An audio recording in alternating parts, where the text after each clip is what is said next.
నమస్తే. Welcome to Abhinav Bharat. తక్కువ ధరకు సెకండ్ హ్యాండ్‌లో ఏదైనా ఆటోస్ గావచ్చు, బైకులు గావచ్చు, తక్కువ ధరలో వస్తున్నాయంటే చాలా అప్రమత్తంగా ఉండాల్సినటువంటి అవసరం ఎంతైనా ఉంది. ఎందుకంటే ప్రస్తుతం చాలా మోసం జరుగుతా ఉంది. సెకండ్ హ్యాండ్ బండ్లు దొంగతనం చేసుకొని మార్కెట్‌లో అమ్ముతున్నటువంటి వైనం ఈరోజు ఒక ముఠా దొరికినటువంటి పరిస్థితి. నిజామాబాద్‌లో సీసీఎస్ ఆధ్వర్యంలో ఒక ముఠాని పట్టుకున్నారు. 9 ఆటోలు మనం చూసుకోవచ్చు. నిజామాబాద్ సీసీఎస్ పోలీస్ స్టేషన్ ఆవరణలో ఇక్కడ 9 ఆటోలను వరుసగా నిలబెట్టినటువంటి క్రమం. ఎందుకంటే ఇవన్నీ కూడా కనిపించే వాహనాలు ఏదైతే ఆటోలు ఉన్నాయో ఇవన్నీ ఆ దొంగతనంలో పట్టుబడినటువంటి వాహనాలు. ఒక గ్యాంగ్ దొంగతనం చేసి మొత్తం 9 ఆటోలు, 3 బైకులనైతే వాళ్ళు దొంగతనం చేసినటువంటి క్రమం.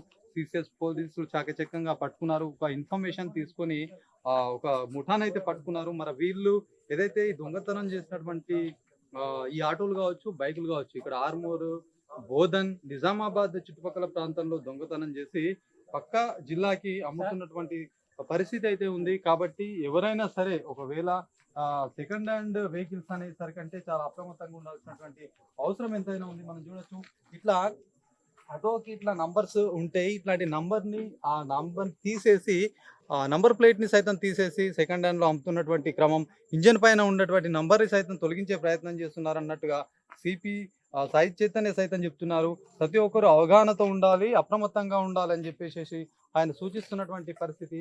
ఎందుకంటే నగరంలో రోజు రోజుకి దొంగతనాల సంఖ్య పెరుగుతూ ఉంది. ఈ నేపథ్యంలో ప్రజలందరూ చాలా అప్రమత్తంగా ఉండాల్సినటువంటి అవసరం ఎంతైనా ఉందని చెప్పి ఆయన సూచించినటువంటి పరిస్థితి. 9 ఆటోలు, 3 బైకులే కాదు, చాలా ఇట్లాంటి గ్యాంగ్ ఇంకా ఏమైనా నేరపూరితమైనటువంటి వాళ్ళకేమన్నా గతంలో చేసినటువంటి నేరాలు సైతం కూపి లాగుతున్నాము.